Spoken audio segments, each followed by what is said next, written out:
Hello everyone, welcome back to the channel. This is Kavya Agarwal.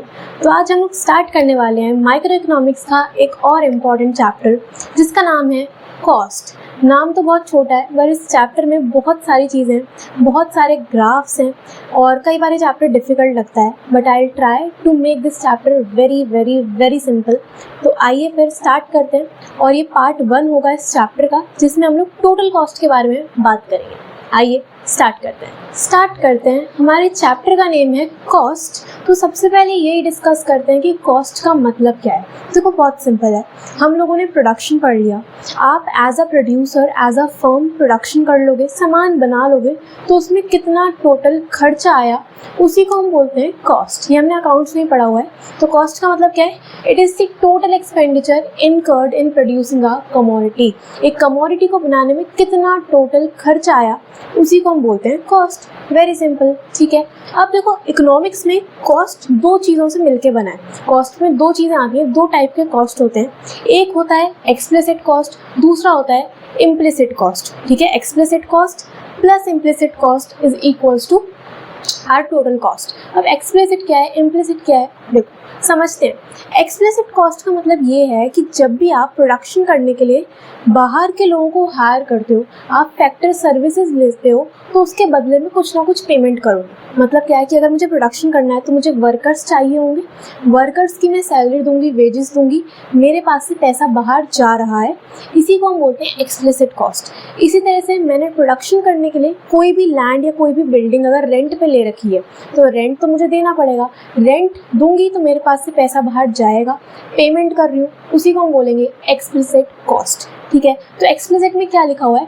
It is the payment made to outsiders for hiring factor services. Factor services मतलब कि वो services जिनके through आप production करते हो, तो उसके एक्सचेंज में जितना भी आप पेमेंट कर रहे हो, दैट इज एक्सप्लिसिट कॉस्ट, ठीक है।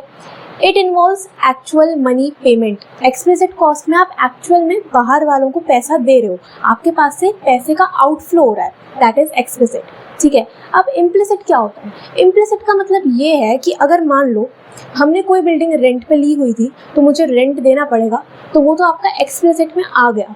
बट अगर मैं रेंट पे ना देके उस बिल्डिंग को परचेज कर लूँ, मैंने बिल्डिंग परचेज कर ली तो मेरा रेंट बच जाएगा ना। तो जो रेंट बच गया, अगर मैं रेंट पे देती अगर मैं रेंट पे बिल्डिंग लेती तो मुझे रेंट देना पड़ता, पर मैंने वो बिल्डिंग परचेज ही कर ली, रेंट बचा लिया। इस टाइप के कॉस्ट को हम बोलते हैं इम्प्लिसिट कॉस्ट। इसमें एक्चुअल में कोई पैसा बाहर गया नहीं है, बट अगर मैं उस बिल्डिंग को रेंट पे ले लेती तो मुझे रेंट तो देना पड़ता ना, बट मैंने रेंट पे ना लेके उसको परचेज ही कर लिया, रेंट बचा लिया। इस टाइप के खर्चे को हम बोलते हैं इम्प्लिसिट कॉस्ट, ठीक है। एक और एग्जांपल ले सकते हैं कि मान लो कोई पर्सन है जिनका नाम है मिस्टर बनी, ठीक है। मिस्टर बनी की शादी है, इनके घर में शादी है सपोज। तो मैंने सोचा कि क्यों ना हम लोग बाहर से लोगों को हायर करें जो कि हमारे घर का पूरा डेकोरेशन कर देगा। तो अब जब ये बाहर से लोगों को हायर करेंगे, कुछ लेबर को, तो उनकी पेमेंट करेंगे, दैट इज़ एक्सप्लिसिट। बट अब इन्होंने दिमाग लगाया कि क्यों ना हम लोग बाहर से लोगों को हायर ना करके खुद ही जो घर के फैमिली मेम्बर्स हैं वही मिलके डेकोरेशन कर लें। तो उन्होंने अपना खर्चा बचा लिया। अगर ये बाहर से लोगों को हायर करते तो पेमेंट करना पड़ता, बट इन्होंने खुद से ही डेकोरेशन कर ली, खुद से ही वो सर्विसेज सप्लाई कर दी, परफॉर्म कर दी, खर्चा बच गया।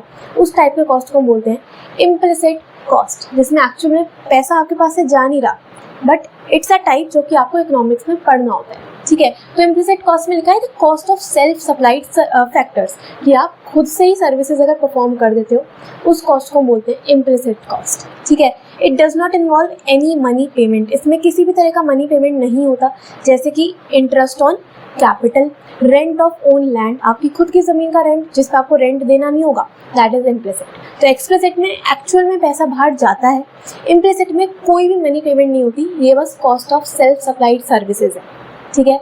Okay, so I am hoping कि आपको एक्सप्लिसिट और इम्प्लिसिट का डिफरेंस क्लियर हुआ होगा। अब बढ़ते हैं नेक्स्ट टॉपिक पे, जो कि है कॉस्ट फंक्शन। अब इकोनॉमिक्स में जब भी हम फंक्शन की बात करेंगे तो याद रखना, फंक्शन मतलब रिलेशनशिप। रिलेशनशिप किसके बीच में? कॉस्ट और आउटपुट के बीच में, कि आपने कितना आउटपुट बनाया, कितनी क्वांटिटी बनाई और उसमें कितना खर्च आया, कितना कॉस्ट आया, उसी रिलेशनशिप को हम बोलते हैं कॉस्ट फंक्शन। तो इसमें क्या लिखा है? It is the functional relationship between cost and output. इसे आप प्रेजेंट कर सकते हो C = F और ब्रैकेट में Q। C का मतलब कॉस्ट, F का मतलब फंक्शनल रिलेशनशिप और Q का मतलब क्वांटिटी ऑफ आउटपुट कि आपने कितना प्रोडक्शन करा है। वेरी सिंपल, ठीक है। ओके, इसके बाद नेक्स्ट टॉपिक है अपॉर्चुनिटी कॉस्ट। ये सारे छोटे छोटे टॉपिक हैं, इनको डिस्कस करना ज़रूरी है, एक एक नंबर में पूछ सकते हैं ना। अपॉर्चुनिटी कॉस्ट का मतलब क्या है, देखो इसमें क्या लिखा है, it is the cost of next best alternative forgone. मतलब क्या है, it is the cost of next best alternative forgone. हमें समझ नहीं आई इंग्लिश। इसका सिंपल मतलब ये है कि आपको कुछ पाने के लिए कुछ खोना पड़ता है, ठीक है, कुछ पाने के लिए कुछ खोना पड़ेगा, तो जो खो रहे हैं उसकी जो कॉस्ट है उसी को हम बोलते हैं अपॉर्चुनिटी कॉस्ट। इसका मतलब क्या है, देखो एग्जांपल लेते हैं कि मान लो आपके पास 3 इन्वेस्टमेंट ऑप्शंस हैं। पहला है आपके पास FD यानी कि फिक्स्ड डिपॉजिट, दूसरा है म्यूचुअल फंड और तीसरा है कि आप डायरेक्टली शेयर मार्केट में इन्वेस्टमेंट कर दो, स्टॉक मार्केट में इन्वेस्टमेंट कर दो। 3 हमने ऑप्शन बनाए इन्वेस्टमेंट ऑप्शन। अब मान लो फॉर एग्जांपल कि आपको शेयर मार्केट में सबसे ज़्यादा रिटर्न्स मिल रहे हैं। एग्जांपल बस ऐसे ही मैंने बनाया है कि आपको सबसे ज़्यादा रिटर्न शेयर मार्केट में मिल रहे हैं, ठीक है। अब एज अ इन्वेस्टर आप यही देखोगे कि हमें रिटर्न किस में सबसे ज़्यादा मिल रहा है, तो मेरी इन्वेस्टमेंट किस में हो जाएगी, शेयर मार्केट में। बस एग्जांपल ले रही हूँ, बहुत सारे क्राइटेरिया होते हैं इन्वेस्टमेंट के लिए, बट हम सिर्फ रिटर्न के बेसिस पे देख रहे हैं कि अगर मुझे रिटर्न सबसे ज़्यादा स्टॉक मार्केट में मिल रहा है तो मैंने स्टॉक मार्केट में इन्वेस्टमेंट कर दिया। अब स्टॉक मार्केट को चूज़ किया तो मैंने म्यूचुअल फंड और फिक्स डिपॉजिट को रिजेक्ट कर दिया, इन दोनों ऑप्शन को मैंने छोड़ दिया।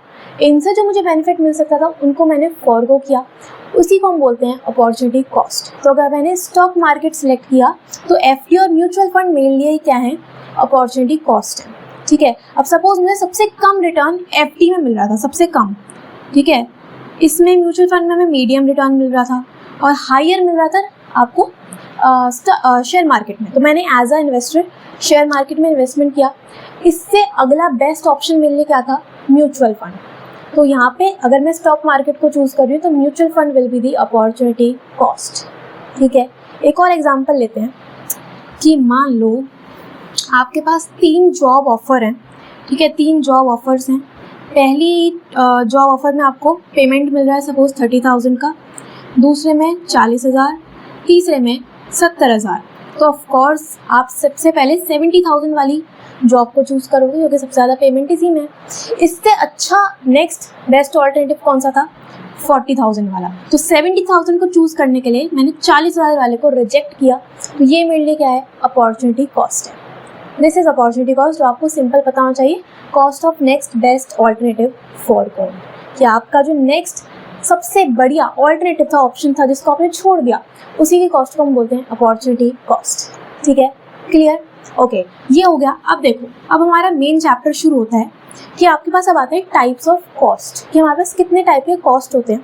और ये चैप्टर भी आपको अगेन शॉर्ट रन में ही पढ़ना है, जिस तरह से हमने प्रोडक्शन शॉर्ट रन में पढ़ा था, इसी तरह से ये चैप्टर कॉस्ट भी हमें शॉर्ट रन में ही पढ़ना है।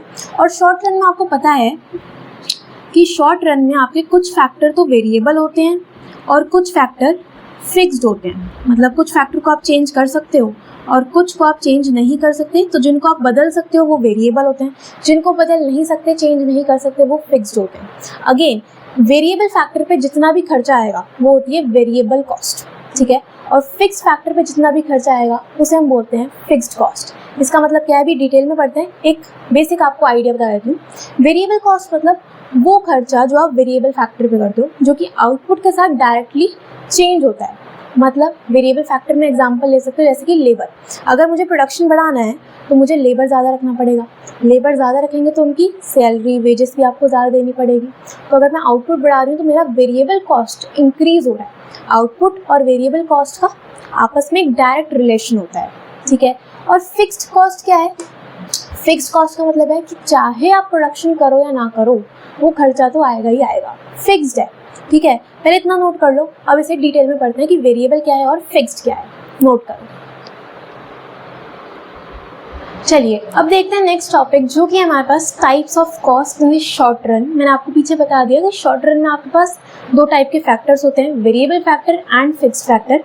और वहीं से ये कॉन्सेप्ट आया है कि सबसे पहले टोटल फिक्स्ड कॉस्ट और दूसरा है टोटल वेरिएबल कॉस्ट, ठीक है। एक चीज़ याद रखना कि जो आपका टोटल कॉस्ट होता है ना, TC, टोटल कॉस्ट वो दो चीज़ों को मिला के ही बनता है। एक है हमारा टोटल फिक्स्ड कॉस्ट और दूसरा है टोटल वेरिएबल कॉस्ट। ठीक है, अभी टोटल कॉस्ट आगे पढ़ते हैं। और टोटल कॉस्ट का फॉर्मूला यही है TFC प्लस TVC। अब TFC क्या है, TVC क्या है, TC क्या है, इनको डिस्कस करते हैं। देखो, सबसे पहले टोटल फिक्स्ड कॉस्ट, जिसे आप शॉर्ट में फिक्स्ड कॉस्ट भी बोल सकते हो।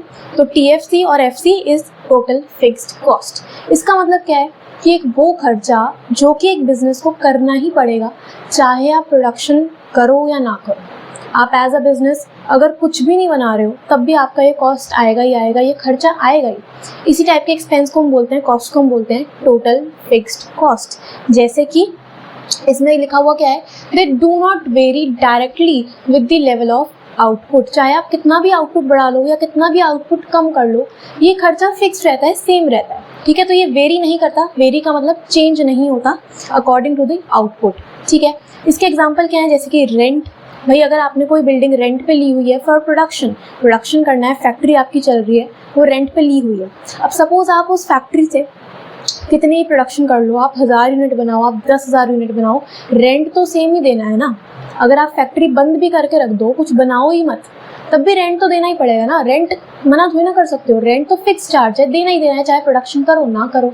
तो rent is your fixed cost. इसी तरह से इंटरेस्ट ऑन लोन आपको देना ही पड़ेगा, खर्चा है, कांस्टेंट रहता है। सैलरी ऑफ परमानेंट स्टाफ, अगर कोई परमानेंट स्टाफ आपके ऑफिस में है, आपके ऑर्गेनाइजेशन में है, फैक्ट्री में है, तो उनकी जो सैलरी वो आपको देनी पड़ेगी, चाहे आपके मंथली सेल टारगेट पूरे हुए हो या ना हुए हो, आपको उनका सैलरी जो पेमेंट है वो तो देना ही पड़ेगा, फिक्स्ड है, राइट। अच्छा, अब इसमें देखो टेबल किस तरह से बनेगा। हमें पता है कि कॉस्ट फंक्शन में आउटपुट और कॉस्ट के बीच का रिलेशन हम देखते हैं। तो दो कॉलम है, सबसे पहले आउटपुट, दूसरा टोटल फिक्स्ड कॉस्ट। इसमें देखो आउटपुट हमने लिया है 0 से लेके 4 तक। पहले 0 है कि आपने कुछ भी प्रोडक्शन नहीं किया तो भी आपका टोटल फिक्स्ड कॉस्ट 12 रुपये का आया है। प्रोडक्शन कुछ नहीं हुआ फिर भी खर्चा आया है, दैट इज फिक्स्ड कॉस्ट। आपने 1 यूनिट का प्रोडक्शन किया तब भी 12 का खर्चा, 2 यूनिट प्रोड्यूस करी तो भी 12, 3 यूनिट प्रोड्यूस करी तो भी 12 और 4 बनाई तो भी 12। मतलब क्या है कि टोटल फिक्स्ड कॉस्ट कांस्टेंट रहता है, चाहे आप कितना भी प्रोडक्शन कर लो। जब 0 था प्रोडक्शन तो भी 12 का खर्चा, हर लेवल पे सेम। ठीक है, इसका ग्राफ कैसे बनेगा, देखो X axis Y axis, X axis पे हम लेते हैं यूनिट्स, वाई एक्सिस पे हम लेंगे फिक्स्ड कॉस्ट। ठीक है, सबसे पहले 0 पे है 12, तो 0 पे 12 यहाँ पे आएगा, फिर 1 यूनिट पे है 12, तो 1 यूनिट पे 12 यहीं पे आएगा, 2 पे भी 12, 3 पे ही 12, 4 पे ही 12 और 5 पे ही 12। ये इस तरह से आपका एक लाइन बनेगी जो कि है टोटल फिक्स्ड कॉस्ट। तो this is the curve for total fixed cost, जो कि हॉरिजॉन्टल स्ट्रेट लाइन बनता है पैरेलल टू एक्स एक्सिस। ठीक है, तो याद रखना कि टोटल फिक्स्ड कॉस्ट का जो आपका ग्राफ है वो बनता है horizontal straight line parallel to X axis. ठीक है, हर लेवल पे सेम है और 0 आउटपुट पे भी कुछ ना कुछ कॉस्ट आएगा, दैट इज फिक्स्ड कॉस्ट। ये पता होना चाहिए कि चाहे प्रोडक्शन हो या ना हो, अगर 0 लेवल ऑफ आउटपुट है तो क्या टोटल फिक्स्ड कॉस्ट आएगा, आंसर इज यस। ठीक है, this is about TFC, right. अब चलते हैं दूसरे टाइप के कॉस्ट पे जो कि TVC, टोटल वेरिएबल कॉस्ट। इसका मतलब क्या है कि अगर मुझे प्रोडक्शन करना है तो रॉ मटेरियल चाहिए होगा, प्रोडक्शन ज़्यादा करना है तो ज़्यादा रॉ मटेरियल चाहिए होगा, तो ऑफ कोर्स आपका रॉ मटेरियल पे जो खर्चा है वो इंक्रीज होगा विद प्रोडक्शन। वेरी कर रहा है, डायरेक्टली रिलेटेड है विद आउटपुट। इसी टाइप के खर्चे को हम बोलते हैं total variable cost. They very directly with the level of output. Very का मतलब चेंज होता है with the level of output. अगर हमें प्रोडक्शन बढ़ाना है तो मुझे ज़्यादा लेबर रखना पड़ेगा, तो उनकी वेजेस मुझे देनी पड़ेंगी, तो ये आउटपुट के साथ इंक्रीज हो रहा है। उसी टाइप के खर्चे को हम बोलते हैं वेरिएबल कॉस्ट, जैसे कि payment of raw material, salary या wages, fuel, power. Of course आपको मशीन अगर चलानी है तो जितनी ज़्यादा मशीन चलाओगे उतना ज़्यादा उसमें फ्यूल लगेगा, वेरिएबल कॉस्ट है। ठीक है, वेरिएबल कॉस्ट TVC या फिर VC। ओके, अगेन इसका टेबल कैसे बनेगा, आउटपुट एंड TVC। देखो जब 0 था आउटपुट तो टोटल वेरिएबल कॉस्ट 0 था। ये याद रखना है कि वेरिएबल कॉस्ट, अगर प्रोडक्शन कुछ हुआ ही नहीं तो वेरिएबल कॉस्ट आएगा ही नहीं। अगर प्रोडक्शन ही नहीं हुआ मतलब लेबर है ही नहीं तो उनकी पेमेंट नहीं करोगे ना, वेरिएबल कॉस्ट 0 है। बट यहाँ पे अगर प्रोडक्शन नहीं हुआ फिर भी कॉस्ट आया था, ये डिफरेंस है। ठीक है, अब देखो आपने 1 यूनिट बनाई ₹6 का खर्चा, आपने 2 यूनिट बनाई ₹10 का खर्चा, 3 बनाई 15, 4 बनाई 24 और 5 बनाई तो 35। मतलब क्या है कि आउटपुट भी बढ़ रहा है और वेरिएबल कॉस्ट भी इंक्रीज हो रही है। ठीक है, इसका ग्राफ कैसे बनेगा? अगेन एक्स एक्सिस पे यूनिट्स, वाई एक्सिस पे टीवीसी। तो देखो 0 पे तो 0 ही है, उसके बाद 1 पे है 6 तो 1 पे 6। ठीक है, फिर 2 पे है 10, 2 पे 10 यहाँ पे आ जाएगा। ठीक है, 2 पे 10 थोड़ा सा नीचे बनाते हैं इधर। फिर है 3 पे 15, 3 पे 15 कहीं इधर आ जाएगा 15 अपना। उसके बाद 4 पे 24, 4 पे 24 एंड 5 पे 35, 5 पे 35 यहाँ पे। तो ये कुछ इस तरह का कर्व बनेगा। ये हल्का सा आपका अभी थोड़ा सा सही नहीं बना है मेरा, अगर आप प्रॉपरली बनाओगे स्पेस देके तो आपका ये कुछ इस तरह का इन्वर्सली एस शेप्ड कर्व बनेगा। ठीक है, टीवीसी का कर्व होता है इन्वर्स एस शेप्ड, एस ऐसे बनता है ना, ये आपका इस तरह से बना है, हल्का सा इन्वर्स एस शेप्ड है। ठीक है, पहले बढ़ रहा है, फिर कांस्टेंट है, फिर तेजी से इंक्रीज हो रहा है। इसके पीछे रीज़न क्या है कि इन्वर्सली एस शेप्ड क्यों है? रीज़न है LVP, law of variable proportion. Law of variable proportion हमने पढ़ा था प्रोडक्शन में, उसमें 3 फेजेस होते थे। अब ये एस शेप्ड क्यों है? इसके पीछे रीज़न ये है कि जब आप बिजनेस स्टार्ट करते हो तो खर्चा थोड़ा सा कम आता है, तो ये थोड़ी कम स्पीड से इंक्रीज हो रहा होता है, फिर कांस्टेंट लेवल पे खर्चा आता है, और जब आप बिजनेस को एक्सपेंड करते हो, स्केल करते हो, तो खर्चा बढ़ता है, तो इसलिए एकदम से ये इंक्रीज हो रहा है। LVP के अकॉर्डिंग अगर हम देखें तो LVP में आपके पास 3 फेजेस थे। फर्स्ट फेज था इंक्रीजिंग फेज, जिसमें आपका वेरिएबल फैक्टर और फिक्स फैक्टर दोनों में एक अच्छा कॉम्बिनेशन था, तो आपका खर्चा कम आ रहा था, इसलिए कम रेट से पहले इंक्रीज हो रहा था। फिर थोड़ा सा आप एक बेस्ट लेवल पे पहुंच चुके थे, सेकंड फेज था आपका डिमिनिशिंग रिटर्न्स, आप उसमें एक बेस्ट ऑप्टिमल कॉम्बिनेशन पहुंच गए थे, तो वहाँ पे आपका खर्चा कांस्टेंट हो गया था। और लास्ट फेज था नेगेटिव फेज, उसमें क्या था कि आपका प्रोडक्शन नेगेटिव में चला गया। अगर प्रोडक्शन ही नेगेटिव में चला जाए, आपने वेरिएबल फैक्टर लेबर को बहुत ज़्यादा लगा दिया था, लैंड फिक्स था, तो आपका खर्चा इंक्रीज होगा, इसलिए बाद में जाके इंक्रीज हो रहा है। ठीक है, तो पहले थोड़ा कम रेट से बढ़ेगा, फिर कांस्टेंट और फिर इंक्रीजिंग रेट से। ये आपको LVP में लिख के आना है। ठीक है, तो this is about TFC and TVC। TFC का curve horizontal straight line parallel to X axis बनता है। 0 लेवल ऑफ आउटपुट पे आपका कॉस्ट आता है TFC। ठीक है, वेरिएबल कॉस्ट क्या है कि 0 लेवल पे 0 ही होता है, और इसका कर्व इन्वर्सली एस शेप्ड होता है because of law of variable proportion. अगर LVP समझना है डिटेल में तो उस पर भी वीडियो बनी हुई है, वो चेक कर लेना, क्लियर हो जाएगा। ठीक है, अब बढ़ते हैं हम लोग आज के एक लास्ट टॉपिक पे, जो कि है टोटल कॉस्ट। हमने TFC पढ़ लिया, TVC पढ़ लिया, अब इनके समेशन को हम बोलेंगे टोटल कॉस्ट, उसको देखते हैं। पहले इसे नोट करो। चलिए अब देखते हैं last topic for this video, और ये वाला टॉपिक बहुत बहुत बहुत इंपॉर्टेंट है। इसमें से आपके TFC और TVC दोनों का रिविजन भी हो जाएगा। टॉपिक का नाम है टोटल कॉस्ट। हमने TFC पढ़ लिया फिक्स्ड कॉस्ट, हमने वेरिएबल कॉस्ट पढ़ लिया TVC। अब दोनों के सम को ही हम बोलते हैं टोटल कॉस्ट, कि आपने टोटल कितना खर्चा करा सभी फैक्टर पे, चाहे वो वेरिएबल हो चाहे वो फिक्स्ड हो। टोटल जितना भी खर्चा आया, एक्सपेंडिचर आपने किया, उसको हम बोलते हैं टोटल कॉस्ट। शॉर्ट में बोल दो TC, और TC equals to TFC plus TVC, दोनों के सम को ही हम बोलते हैं टोटल कॉस्ट। ठीक है, अब देखो इसका हमें टेबल हमने यहाँ पे बना दिया है।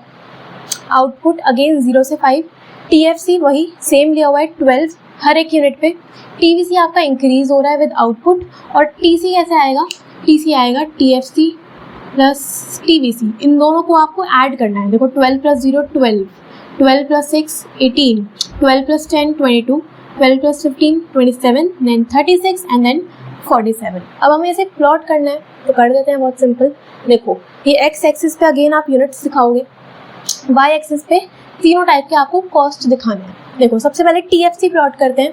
हर एक लेवल पे 12 है, तो 0 पे भी 12, 1 पे भी 12, 2 पे भी 12, 3 पे भी 12, 4 पे, और ये 5 पे भी 12। ये आपका बन गया TFC का कर्व। तो TFC सबसे पहले होता है horizontal straight line parallel to X axis, ठीक है, ये पैरेलल का साइन है, ओके। तो ये आपका बन गया TFC का कर्व, ठीक है। उसके बाद बनाना है TVC, तो TVC आपका वही 0 पे तो 0, फिर 1 पे है 6, 2 पे 10, 2 पे 10, उसके बाद 3 पे 15, 3 पे 15, 4 पे 24 यहाँ पे, और 5 पे 35, ओके। 35 आपका यहाँ पे आ जाएगा इधर, ठीक है। इसको ज्वाइन करते हैं, ये कुछ इस तरह का बनेगा TVC, ठीक है, इन्वर्सली एस शेप्ड। तो TVC हो गया इन्वर्सली एस शेप्ड। रीज़न इसका क्या होगा? रीज़न होगा LVP कि पहले ये डिक्रीजिंग रेट से बढ़ेगा, धीरे धीरे बढ़ेगा, फिर कांस्टेंट, और फिर एकदम तेज़ी से इंक्रीज होता है, ठीक है। अब हमें बनाना है TC, तो TC देखो पहले लेवल पे है 0, तो 0 पे तो आपका है 12, तो यहाँ पे से शुरू होगा, ऊपर से शुरू होगा TC का कर्व, ठीक है। क्यों? देखो TC में हम दोनों का टोटल ले रहे हैं ना, 12 प्लस 0, तो इसलिए आपका TC आया 12, तो ये ओरिजिन से स्टार्ट नहीं होगा, ये ऊपर से स्टार्ट हो रहा है 12 से। उसके बाद 1 यूनिट पे है 18, 1 पे 18, 2 पे 22 यहाँ पे, 3 पे 27 इधर, 4 पे 36 इधर, और 5 पे 47 यहाँ पे, ठीक है। इसको बनाएंगे तो ये आपका बन जाएगा TC, ठीक है। ये थोड़ा सा सही से बनाना है इसको, बोर्ड पे इसी तरह से बनता है यार। ये आपका TC का कर्व, ठीक है। अब देखो इसको समझते हैं, रिलेशन समझते हैं। अगेन अगर आप देखो तो TC का कर्व भी आपका इन्वर्स एस शेप्ड ही बना है, TC भी सेम आएगा, inversely S shaped, reason LVP, ठीक है। अब इसमें अगर आपको रिलेशनशिप लिखना हो ना, तो आप लिखोगे क्या? सबसे पहले तो यही बताना कि आपने एक्स एक्सिस पे यूनिट्स लिए, वाई एक्सिस पे आप तीनों टाइप के कॉस्ट दिखा रहे हो। दूसरा पॉइंट आप ये बनाना कि TFC का curve horizontal straight line parallel to X axis है। रीज़न क्या है कि ये सभी लेवल ऑफ आउटपुट पे सेम है, कांस्टेंट है, ठीक है। TVC और TC दोनों ही कर्व इन्वर्सली एस शेप्ड है। रीज़न LVP, पहले डिक्रीजिंग रेट से बढ़ेगा, फिर कांस्टेंट, और फिर इंक्रीजिंग रेट से, ठीक है। दोनों में सेम रीज़न आएगा, TC में भी और TVC में भी। अब नेक्स्ट पॉइंट आता है इम्पॉर्टेंट, इसमें आपको समझना है कि ये जो गैप है बिटवीन TC एंड TVC, इन दोनों के बीच का जो गैप है ना, ये हर एक लेवल पे सेम रहता है। ये TC और TVC दोनों आपस में पैरेलल है, ठीक है। यहाँ पे लिख देते हैं TC is parallel to TVC, ये पैरेलल का साइन है, TC is parallel to TVC, और इनके बीच का जो गैप है वो सेम रहता है, गैप होता है सेम। मैं शॉर्ट में लिख रही हूँ कि गैप जो है TC और TVC के बीच में, ये जो गैप है ये सेम रहता है। इसके पीछे रीज़न क्या है? इसके पीछे रीज़न ये है कि इनके बीच में आता है TFC, जो हर एक लेवल पे कांस्टेंट रहता है। मतलब नहीं समझे? देखो अगर मैं TC में से TVC माइनस कर दूँ तो मेरे पास TFC आएगा ना। इनके बीच का जो डिस्टेंस है वो TFC है, और TFC हर एक लेवल पे कांस्टेंट है, इसलिए TC और TVC के बीच का जो डिस्टेंस है वो सेम होता है। ये कभी भी मीट नहीं करेंगे, ये सेम ही चलेगा, ठीक है। और एक चीज़ आपको समझ गई, दूसरा पॉइंट कि gap between TC and TFC keeps on increasing. अब देखो हमने TC और TVC तो समझ गया, अब TC और TFC का जो गैप है ये बढ़ता रहेगा। देखो ये वाला TC है इस तरह से, और ये है TFC, इनके बीच का जो गैप है ना ये बढ़ता रहेगा जैसे जैसे आउटपुट बढ़ेगा। इसके पीछे रीज़न क्या है कि इन दोनों के बीच में आता है TVC। TC और TFC का डिफरेंस क्या है? TC minus TFC is TVC। तो TC और TFC के बीच में आता है TVC, वेरिएबल कॉस्ट, और variable cost with output increase होता है, इसीलिए TFC और TC का जो डिस्टेंस है, गैप है, वो बढ़ता रहेगा, ठीक है। बस इतना इसमें आपको लिखना है कि आप इनकी शेप बता देना।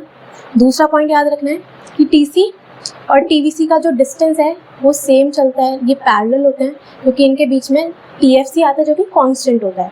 और नेक्स्ट पॉइंट कि TC और TFC का जो डिस्टेंस है वो इंक्रीज होता रहता है, गैप बढ़ता रहता है, रीज़न कि टोटल वेरिएबल कॉस्ट इंक्रीज होता जाता है। बस इतना है, ठीक है। ये इंपॉर्टेंट टॉपिक है, इसमें से एक एक नंबर में बहुत क्वेश्चन बन जाते हैं, तो इसको ध्यान से प्रिपेयर करना और बुक से रीडिंग ज़रूर कर लेना। आज इस चैप्टर में हमने सिर्फ टोटल कॉस्ट की बात करी, FC, VC, TC, explicit cost, implicit cost, ये सभी हमने टॉपिक्स कर लिए। नेक्स्ट पार्ट में हम लोग एवरेज कॉस्ट की बात करेंगे और इस चैप्टर को आगे कंटिन्यू करेंगे। तो this is it for this video guys. Video को शेयर करना, कमेंट करके बताना वीडियो कैसी लगी और टॉपिक समझ में आए या नहीं आए, और कुछ और आपको जो भी फीडबैक आप देना चाहते हो आप दे सकते हो। मिलते हैं नेक्स्ट पार्ट में, नेक्स्ट वीडियो में। Thank you so much.